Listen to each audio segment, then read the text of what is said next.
몰라요? 내 알바인가? 요즘 들어서 인스타그램이나 이런 데서 예술전공 졸업하고 아니면 예술전공 재학 중인데 왜 이렇게 가난한 걸까? 왜 이렇게 어려운 걸까? 이런 글들이 되게 많이 보이더라고요. 실제로 저한테 오는 학생들 또는 상담을 받고 있는 그런 분들, 컨설팅 받고 있는 그런 분들 같은 경우에도 예술 전공을 나와서 이거 왜 이렇게 힘든 걸까? 왜 이렇게 어려운 걸까? 라는 얘기들을 하는데 근데 귀결되는 결과가 있어요. 그러니까 우리나라가 이 사회가 이 예술을 너무 하찮게 본다. 뭐 그것도 맞습니다.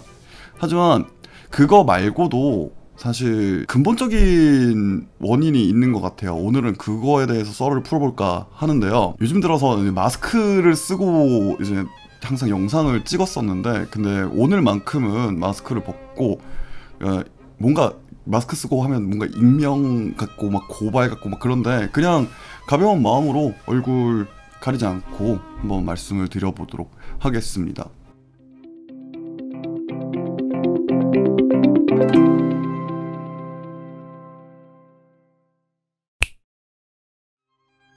첫 번째가요. 그러니까 시장 원리에 입각해서 공급은 있는데 수요가 없다 할까요? 그러니까 예술 전공들은 계속 많아지고 있는데 근데 문제는 이 예술 전공을 졸업해서 이 친구들이 설 수 있는 그런 현장들이 오히려 더 적어지고 있는 형국이거든요.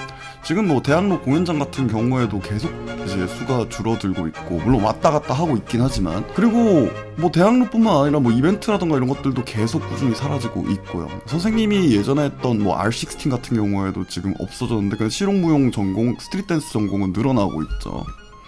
R16이 없어졌는데 오히려 스트릿 댄스 전공은 뭐 서울예대나 이런 데 막 생기고 있고요. 물론 R16뿐만 아니라 뭐 다른 이벤트들도 있겠지만 다른 이벤트들 안에서 과연 이 친구들이 이제 자립할 수 있을 만큼의 수익을 이제 벌 수 있느냐 이거는 좀 아니라고 보거든요. 뿐만 아니라 연극영화과도 마찬가지예요. 근데 연극영화과는 지금 제가 알기로 줄어들고 있는 걸로 알고 있는데 그럼에도 불구하고 막 엄청 큰 폭으로 줄어들고 있지는 않다라고 보거든요. 근데 대학로 소극장도 뭐 100개 안팎으로 이제 왔다 갔다 하고 있긴 하지만 점차적으로 줄어들고 있고 그리고 우리나라 그 정치 지형 특성상 5년마다 대통령이 바뀌잖아요. 그럼 5년마다 이제 정책이 바뀐다라는 거거든요. 예술 관련된 정책도 바뀌고 있는 거고 그렇기 때문에 지금 왔다리 갔다리 그 후원에 대한 정책도 자꾸 왔다리 갔다리 제도도 왔다리 갔다리 하고 있는 형국이기 때문에 확실히 이제 졸업한 친구들 예술 전공을 졸업한 친구들이 설 수 있는 자리가 이제 되게 이제 좀 불안정하게 되는 거거든요. 그게 예술 전공을 나와서 또는 예술 전공 재학 중임에도 불구하고 뭔가 미래가 불투명한 그리고 이렇게 가난한 그런 이유가 되지 않을까 싶습니다. 예술가로서의 커리큘럼도 사실 모르겠습니다. 그 예술 관련된 커리큘럼이 제대로 돼 있는가 그 지금의 예술 전공들 안에서 근데 그거는 차치하더라도 제가 한 분야마다의 그런 깊은 사정들은 잘 모르니까 근데 예술가도 직업이지 않습니까? 직업이라는 거는 결국 사회적인 활동을 하는 거고 그리고 삶을 영위하는 거지 않습니까?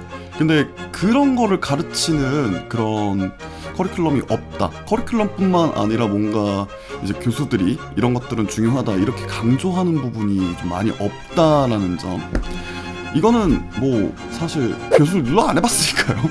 교수들도 그런 거 해본 적이 없으니까요. 제가 예전에 한번 어떤 교수들이랑 그냥 비즈니스적으로 만나서 일을 진행을 한 적이 있었는데 근데 그 교수들이 뭐 사업이라던가 원천진수라던가 부가세라던가 이런 개념들을 하나도 모르고 있더라고요.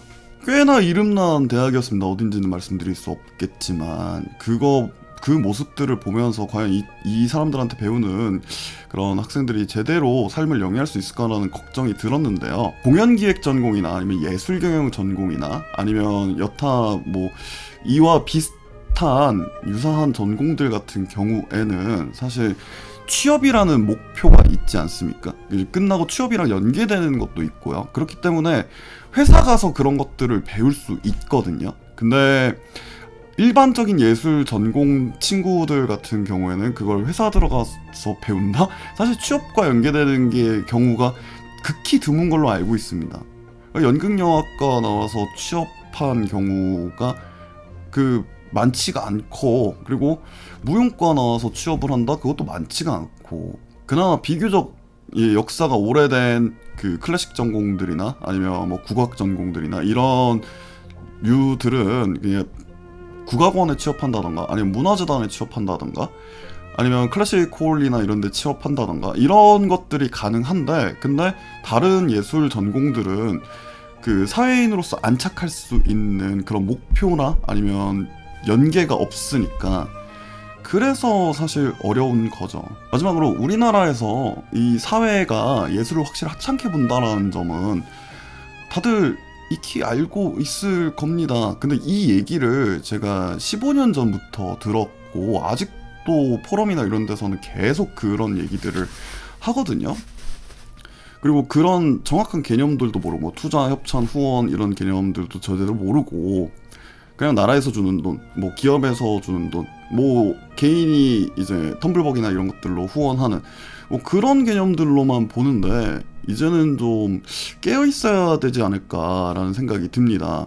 사회에서 뭐 예술을 알아주지 못해, 가치를 알아주지 못해, 뭐 이런 식으로 얘기하는 게 이제 좀 그만하면 됐지 않았을까라는 생각이 들고요. 제가 처음 업계에 들어왔을 때는 가치 있는 일을 하고 싶었거든요. 근데 제가 이제 프리랜서를 겪고 이제 스튜디오백이라는 걸 차리고, 그리고 학생들을 가르치고, 그리고 일을 하면서 바뀐 게 하나 있습니다. 저는 이제 가치 있는 일을 하기보다는 제 일을 가치 있게 만들고 싶거든요.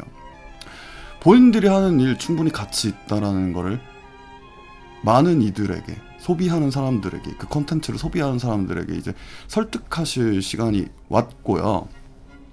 그러기 위해서는 이제 좀 생각을 바꿔야 될 것 같습니다. 지금 앞서 얘기했던 것처럼 예술 전공 안에서 본인이 이걸 직업이라고 생각할 수 있을 만큼 삶을 영위할 수 있는 그런 커리큘럼도 없거니와 연계 방향도 없거니와, 그러면 과연 내가 이 예술 활동을 어떻게 하면 확장시킬 수 있을까, 이런 것들도 고민해야 되고, 그리고 예술 전공 교수들도 좀 생각을 달리 해야 될 것 같습니다. 과연 이 커리큘럼 안에서 이 친구들이 안정적으로 삶을 영위할 수 있을지, 사회인으로서 기능을 할 수 있을지, 이런 것들을 좀 많이 연구를 해봐야 될 것 같습니다. 20대 때 만약에 제가 결혼을 해서 이제 자녀가 있다면 자녀한테 예술 전공을 시킬 것인가, 이런 걸 굉장히 많이 이제 질문을 받았거든요. 근데 그때는 네가 하고 싶은 거라면 해야지, 이런 식으로 생각을 했습니다.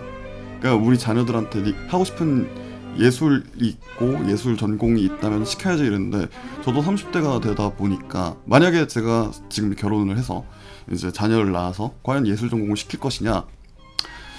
아니요, 안 시킬 것 같습니다.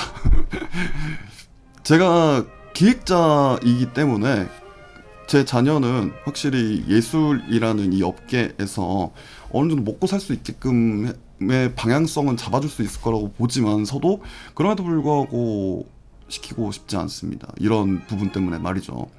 근데 앞으로 계속 이제 포럼이나 아니면 뭐 컨퍼런스나 이런 데에서 계속 예술가들은 어렵다, 뭐 기업에서 어느 정도 투자를 해줘야 된다, 뭐 이런 소리들, 투자가 말도 안 되거니와 그만 주구장창 내뱉는다면, 그냥 우리나라 사회에서 예술을 온전히 좋게 바라볼 거라는 기대는 하지 않으시는 게 좋을 것 같습니다.